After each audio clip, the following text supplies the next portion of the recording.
Good evening. Good evening, Father. Well, thank you for having me. As Father White mentioned, my name is Father Bobby Carroll, and I come from the Archdiocese of New York. I was newly ordained priest last May 29th.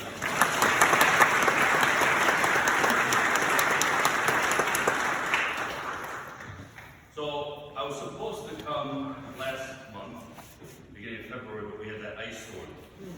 So I got in the car, got on the road, I was with two friends, and one of them, their parents were both Yonkers cop, and we had about 40 accidents within 10 minutes.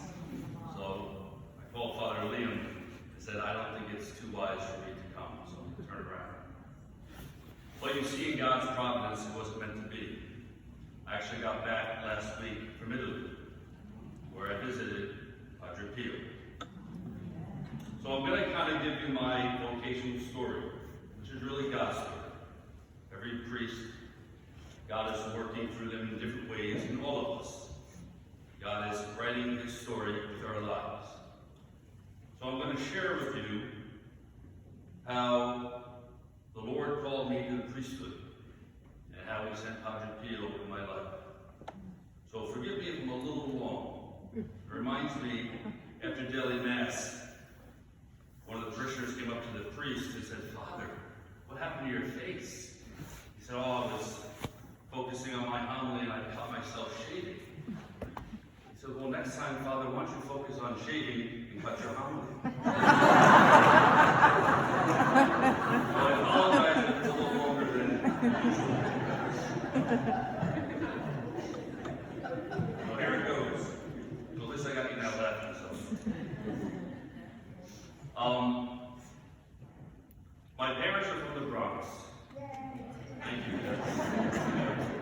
And in the early 80s, they moved out of the Bronx and moved up to Mayapack, which is Putnam County.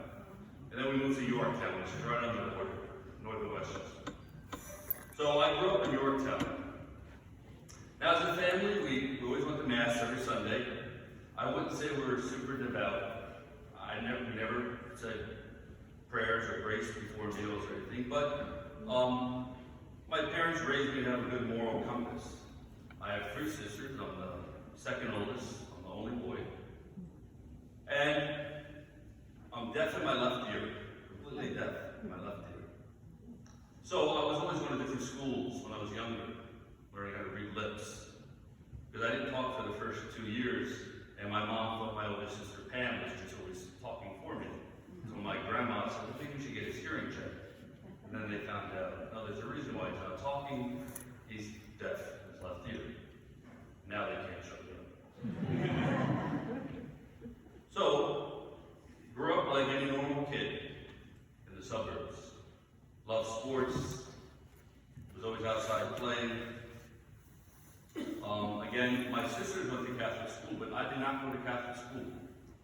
I went to the 3rd grade, and then my parents took me out, and then I went to public school from there on.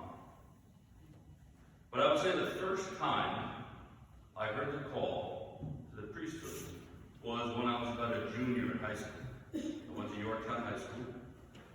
And again, we went to Mass every Sunday. If we were on vacation, if we were playing sports, we always went to Mass.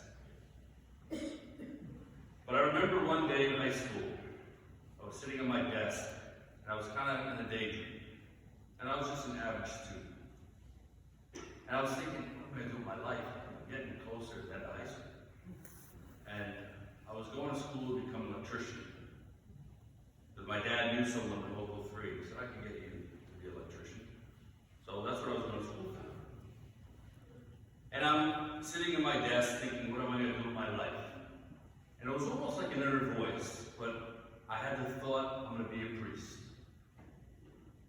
And I walked out of the classroom and never thought about it again.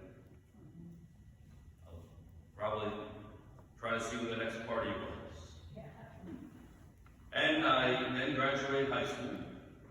And after I graduated, I had my first serious girlfriend. And the Carolines are very picky. My parents are high school sweethearts. I've been dating since 8th grade. My sister Pam married her high school sweetheart. They met when they were 15. Now they have 7 beautiful children. And my brother-in-law now, we pray for him. He's in Poland. He's a lieutenant colonel, commanding the 82nd. So it was the Caroline way to be picky, to be choosy. Who am I going to take home to mom? So I had my first serious girlfriend, and we dated for about 2 years. And again, a nice girl from my hometown. We would go to Mass every Sunday. But one time we were driving, and I remember I was going over a speedboat, and she mentioned something about the priesthood.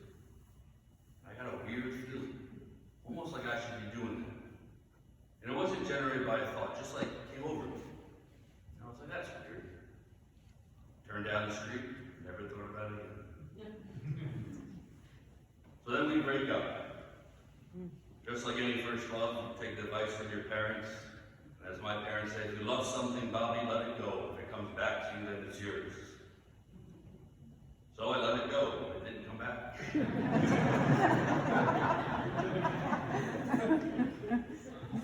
So what did I do? I said, all right, I'm getting out of New York.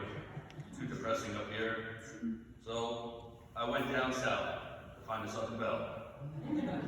So I went down to East Carolina University in Greenville, North Carolina. So the Pirates. I was just coming off shoulder surgery from a football injury. I was a halfback. I was a baseball player as well. I played second base and shortstop. So I go down, my best friend, and we're living like kings down there. We got a brand new apartment, very cheap. Palm trees, pools, this is a great life. So after living a year of the college life and just feeling emptiness, and still going to Mass every Sunday, because that's what I did. At the end of my first year, my roommate, my best friend, came to me and said, I ran out of money, I think I have to go back to New York. I'm not going to be able to stay. I was like, I'm here all by myself. But when he came, he bought a book from campus. It was just The Life of Jesus. He says, you seem more religious than I do, so why don't you take this? I said, okay. So I had to stay for the summer session classes to catch up on credits. I started reading this book, and I was not a big reader at the time. I would read car magazines. So I'm reading this book on the life of Jesus. It was like 2 books in one. One was Jesus the Carpenter, and the other half was the Gospel. And I couldn't put it down. The words were just jumping off the page and hitting me in the face. So I called my grandfather, who I'm very close with, and I said, Pop, I'm reading this book on Jesus. It's just, really fascinating, this and that. And he goes, well, when's the last time you got a confession? I said, I haven't gone since confirmation, like everyone else. So it was 8 years. So I remember taking an index card and writing, bless thee, Father, for I have sinned, and going through the 10 Commandments. So then I walked into St. Peter's Church in Greenville, North Carolina, a beautiful, sunny June day. And as I went to the confessional and knelt down, I stuttered my sins. And then Father Patrick, who's from New York, lifted his hands to absolve me. And I'll never forget that feeling. I felt God's mercy like a waterfall come through me. And I just floated out of the church. That was a huge turning point in my conversion, or reversion, whatever you want to call it. But a powerful encounter with the living God in the sacraments. So then that summer I came back up to New York to work in the city. My dad ran buildings in Midtown. And after my shift, I would go to St. Francis on 31st Street and pray before our Lord in the Blessed Sacrament, and then go to Riley's across the street for guests. So I was slowly growing in my faith after this encounter with Jesus in confession. I came back down to North Carolina to finish up. And during that fall semester, I was flipping through the channels. I didn't have EWTN. And on a Protestant channel, I saw a bishop. I was like, wow, bishop, he's got to be Catholic. And it was Bishop Fulton J. Sheedy.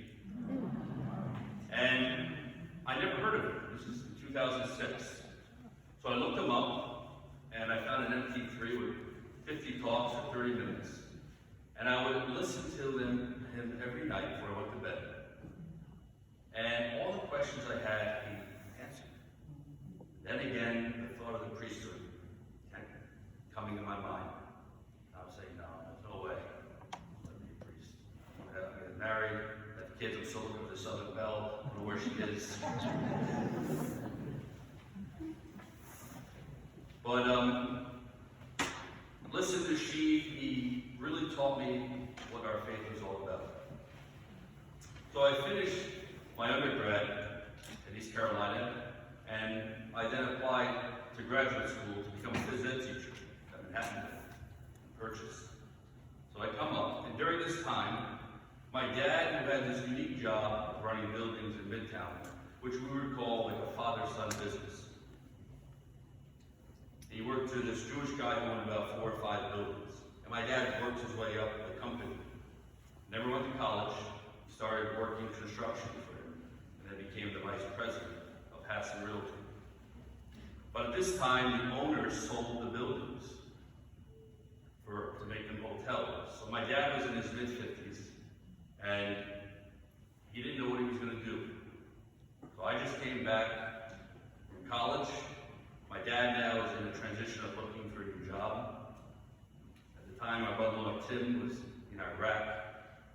We turned my room into a nursery for my nephew Jeffrey, who's going to be born soon. We turned our living room into a bedroom where I shared with my sister. Then I started grad school. After my first semester of grad school, a guy came up to me in the program and said, listen, I'm leaving my phys ed job and getting another job in the Bronx. Would you be interested since you haven't graduated yet and you're not got your certificate? So I said, yeah, definitely. So after that semester, I got a job teaching in the Catholic schools full-time, teaching phys ed. But my grandfather gave me a prayer card of Padre Pio. And I heard about Padre Pio, I watched a biography on him. But I started praying to him a little more, especially for my dad. Because my dad was just not in a good place. He obviously had a lot on his mind, worrying about where he was going to work. This is during 2008, so we had that recession. And fast forward a couple more years, 2009, 10, now we're at 11. My dad still has no job, so now it's getting serious. So after my school year, I flew down to Tennessee to help my sister out. At the time, she had 3 kids. And we were worried about my dad, worrying about if he's going to find a job. And I kept praying to Padre Pio. So I was going to bed, and I could not fall asleep. Padre Pio just kept coming to my mind. So I got up, I went down into the office. I started looking up different quotes, buying books and prayer books, Padre Pio. And I remember reading a quote. They asked Padre Pio, they said, before you die, can you give us some advice? He said, yes. Love the Madonna, pray the rosary every day. So I made a promise that night, like 1 o'clock in the morning. I said, I'm going to pray the rosary every day. So thanks be to God, from that day to this day, I haven't missed a day. So the books came in, and I got the books, I started reading them, and I flew back to New York, and my dad said, Bobby, I need your help. We have to get the house ready, I have to sell it. So we're going to spend this summer just painting the house. So that whole summer of 2011, we were sanding the house, caulking the house, getting on ladders to the roof. And I could tell my dad was just not in a good place. So my father and I never really talked about anything about religion. He really thought I was losing my mind because I was going to Mass every day. And, I got a statue near my room, a picture of the Sacred Heart. But he came up and says, don't become a fanatic. I said, Dad, I feel pulled. I don't know, I feel called to go to Mass. So, when I was reading this book on Padre Pio, there was a story of a man named Tom Carroll, same last name as me, and he was from Ireland, can you imagine? Ireland. So I thought like this might be a good conversation starter with my dad. So I shared this story with my dad, Padre Pio. I said, Dad, we have to have faith. We have to trust in the Lord that He's with us. And he didn't say really anything. He's your typical Irish guy from the Bronx. So I hope that went. I actually took a prayer card and put it in my dad's pillowcase, just to show you how serious I was worried about my dad. So I showed my dad this video, Padre Pio. He said nothing. That night, I went to the city to visit a friend. And I stayed over at his apartment. I woke up, I went to Mass at St. Ignatius Loyola Park Avenue. And I went back to Grand Central, got the train, and went up to Yorktown. My dad picked me up. We went out for lunch. We had a beer and burger at Brody's. Then I came home. I was very tired. So I went to go in my room and take a nap. And my mom comes flying in my room and shuts the door. I'm like, is everything okay? And she's a little out of breath. And she says, you won't believe what I saw this morning. I said, what? She said, I was walking to the bathroom, and I looked in your room, and I saw a monk sitting in your computer chair, praying the rosary. I said, what? And she said, he looked just like this. I had a statue of Padre Pio. She said, he looked just like that. And at first she thought, who is this guy sitting in my son's room? And she looked back, and she saw him still sitting there. And she heard a voice that said, I am with you. And then she ran off and went to bed. So she said, do not tell anyone. So it was our little secret. We eventually had to sell our house and downsize. Everyone kind of scattered in the family. And then I went on a date with a girl. I was just finished running the Philadelphia Marathon. I was about 40 pounds lighter. This was a seminary, doesn't it? So hopefully I can lose some weight now as a priest. But I ran the Philadelphia Marathon. And after that, I went on a date with a girl in Connecticut. I sat down at the restaurant. And I knew she was a good Catholic. And she said, who's your favorite saint? I said, oh, Padre Pio. She said, that's so funny. I had a dream of him the other night. And there was a young man praying at the tabernacle. And he told me to pray for him. I said, really? I said, I'm the man. Because I was doing a holy hour every day. If I left work from teaching, I would stop by at Perpetual Adoration Chapel. And obviously I felt this tug of war. I didn't really have the confidence in this. Jesus really called me to be a priest? There's no way. I'm a phys ed teacher. I get paid to play. Now I get paid to pray. So there was this tug of war. And eventually I gave in to the tug of war. I had very good people come in my life to help me. One of them you might know is Father Pio Mangiata. You know who he is? So I actually met him once and had a good talk. Kind of said, listen, am I crazy?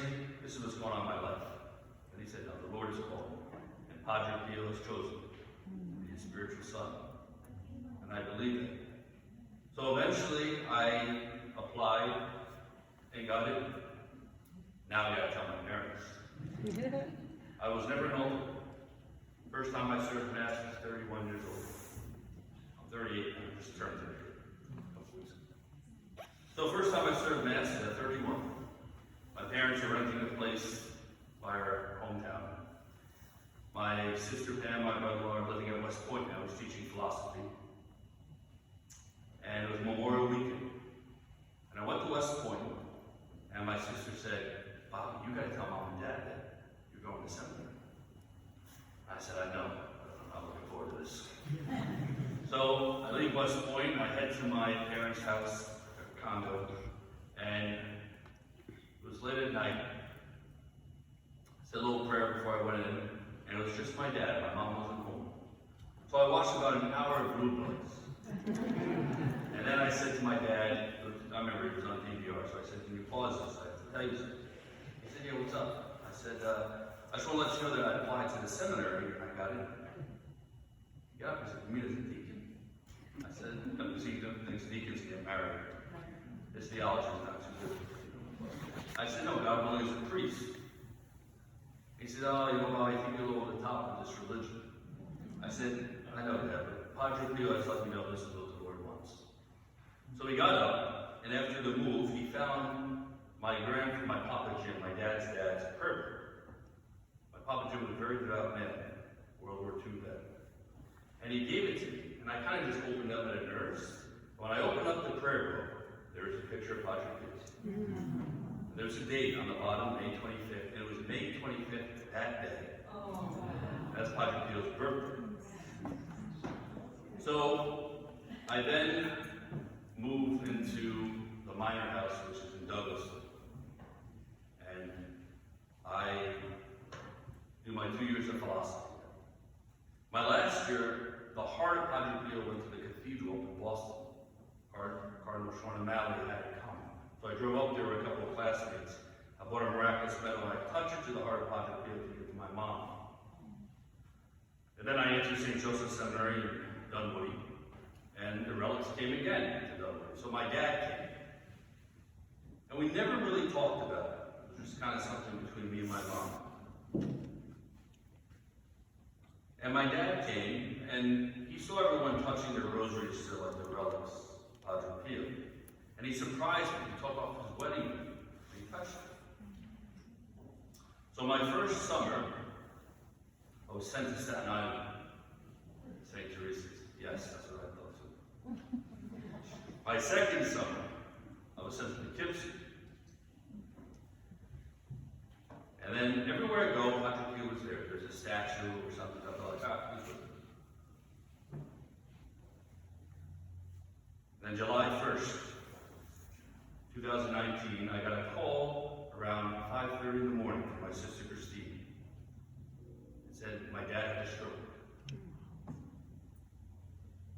I said, is it serious? She said, yes, very. So I ran to the church, said a prayer at the tabernacle, and just flew to the hospital. When I got there, I sat with the neurosurgeon, and he said, it doesn't look good. The chances of your dad surviving would be a miracle. There's a lot of damage in the left hemisphere. So I said, well, we're people of faith, so we'll put it in God's hand and just do your best. So he went and retrieved the clot, ischemic stroke, and said it was so lodged in there it might converge and bleed and become a hemorrhagic. So I took right out my breviary my two favorite holy cards, Padre Pio and the Holy Face, and I put it right above my dad's hospital bed. And we waited, and there was more bleeding in the brain, so we had to cut off half his skull to save his life. And that night, we didn't know if my dad would survive or not. So I felt called to, when I went to sleep, at this time they had a mother-daughter house in New Milford, Connecticut, with my sister Christine. So I slept on his side of the bed. And if any of you have been through those moments, everything is just heightened, all your senses. You can smell my dad. And I had a vivid dream of him jumping up and down. And I never had dreams. I never remember my dreams. So I didn't know what it meant. Maybe he died. I don't know. So we stormed heaven. Father Mike Plone was pregnant, offering Mass. I'm very grateful for all those who reached out. There are probably over 50 priests that came to the hospital, and bishops, and His Eminence Cardinal Dolan called me right away. It took about a week, and my dad opened one eye. And after a month in ICU, every other acute rehab place rejected him except for one, Helen Hayes, in Rockland County. So he went to Helen Hayes. And that's where His Eminence Cardinal Dolan came to visit. And I felt bad because my dad was sleeping when he had the stroke, so he woke up to a whole new life. So here we are, we have a new chapter. And now we also have to, because my dad's 63, we have to get him medicated. His job was going to terminate. We had to liquidate his IRA and look for a place to live with the little money we had left. And during August of that year, we were searching everywhere. How am I going to find a place that's suitable for my parenting? And we found on that website, Zillow, a one-bedroom condo back in my hometown, Yorktown. So we went to go visit. When we got there, we said, wow, this address seems really familiar, 95 Mile Picture Lane. And we realized my grandma Ann lived in the same exact unit, my dad's mom, in 1995, 2 months. And when we opened the door, the previous owner passed away. And the master bedroom was a picture of Padre Pio. So we did buy that condo. With the money we had left to get it. To show you how he's constantly working. This is how I became a priest. And there was a moment I almost thought about leaving because I said, I have to provide my dad health care or therapy. But it's amazing how the Lord puts people in your life. I was on my way to the March for Life, and I was talking to a good friend. I said, I really think I might have to, my dad has sacrificed his whole life for his kids. I might have to get work so I can pay for rehab. And when I went to the crypt, to the Basilica of Immaculate Conception, I ran into Bishop Massa. And he asked me, how you doing, Bobby? I said, oh, not too good. My dad had a massive stroke. He said, whatever you do, don't leave. God will provide. And he shared his story when his dad had a stroke as well. And how he would travel from Boston to New Jersey. So I did. I hung on those words. I said, all right, God will provide. Padre Pio is with us. So, which carried me the rest of the last 2 years of my studies in the seminary. Deep devotion, Padre Pio, to the Lord, and to Our Lady. And I learned when I met with the Cardinal before I was ordained, he said, what have you learned in the last 2 years? I said, Your Eminence, the word faith, trust, and surrender have a whole new meaning. So I think it's in a sense fitting that I share this story with you during Lent. Because Padre Pio's life is Lent. Prayer, fasting, I just got back from Italy last week and went to San Giovanni Rotondo. And on my way there, I stopped in Menapello, which is the holy face of Menapello. Funny, because as I come in here, one of my 2 biggest devotions, Padre Pio and the Holy Face. There was. Oh, there.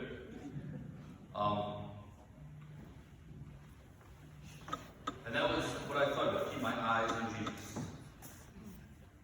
Keep my eyes on Jesus. So halfway to San Giovanni Rotondo, I stopped in Menapello, where they believe was one of the Apostoli Dei on the face of Jesus. That matches up perfectly with the shroud of Turin. And then a 2-hour drive more to San Giovanni Rotondo, when I got to Padre Pio, I was able to meet his personal photographer, Elio, who I dinner with and invited me to his studio, who shared stories of Padre Pio when he was a little boy. And he was the only one that could take pictures of Padre Pio. People would take pictures of Padre Pio and they would come out blank. And he told Elio he was the only one that could take pictures, but no flash. So he showed me in his studio of these images of Padre Pio without a flash, but his face is always illumined. And I said, can you sum up his life? And he said he was a man manly loving Jesus. He loved Jesus and he was a man of prayer. Padre Pio said prayer is the oxygen of the soul. The life of the body is the soul. The life of the soul is grace, which is prayer, lifting the mind and heart to God. He was in constant communication with God, whatever he did. And he was a man who embraced suffering. We don't have to go out looking for it, it will come. We all have a tailor-made cross. So love it. That's your ticket to heaven. Might be sitting right next to you. But that's your ticket to heaven, the cross. And that's what Padre Pio did. He loved the cross. And he knew that suffering united with Jesus was not wasted. You think about his life, no TV, no phones, but he was like a great magnet drawing souls from all around the world. They say he heard about over 2 million confessions in his life. pretty much carried Europe on his back during World War II. So the great lesson for all of us during this Lenten season, in a world that is drifting and has drifted away from God. We see the unrest in Ukraine. Good time to unite our suffering with those people for the conversion of Russia, the peace of the world, and to pick up the rosary, as Our Lady of Fatima told us. Padre Pio did this. He always had the rosary in his hand. They say he probably maybe said about 30 rosaries a day or more. He was in constant communication with our Lord and Our Lady. So this is why it's fitting to share, not my story, but God's story through me. Someone asked me, what is it like to be a priest? Been a priest for 9 months. I said, I'm a spectator of my own life. Just going for the ride, and you learn to fall in love with the mystery of God. So again, I don't want to be that priest where, as you're shaving, you got to focus on God. So I will wrap this up and say, during this Lenten season, pray to Padre Pio. He's a great intercessor. But someone said to Padre Pio once, I think I love you more than Jesus. And he smiled and said, no, you just say that because Jesus is in you. Remember this, soon heaven and earth will meet here at the altar. The body that Mary gave Jesus, the Annunciation, the angel Gabriel came to Mary and said pretty much, will you give God a body? She said, Fiat. That body is glorified in heaven. So at our baptism, Jesus now is saying to us, Marianne, Nick, Joe, Billy, Sarah, will you give me your body? The body I took from Mary is glorified. Can I come and live in you? Will you give me your hands and feet and eyes so I can work through you just like I work through Mary? And that's what we do. During the offertory, we offer unite ourselves with Jesus. We say, I give you myself, my whole self. I unite myself with you, body and soul. Come in me.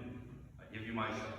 Is that a loss? No, because he's saying, give me your time and I will give you my eternity. Give me your body, your humanity, and I will give you my divinity. This is the Christian life. We give a little, but we get so much more.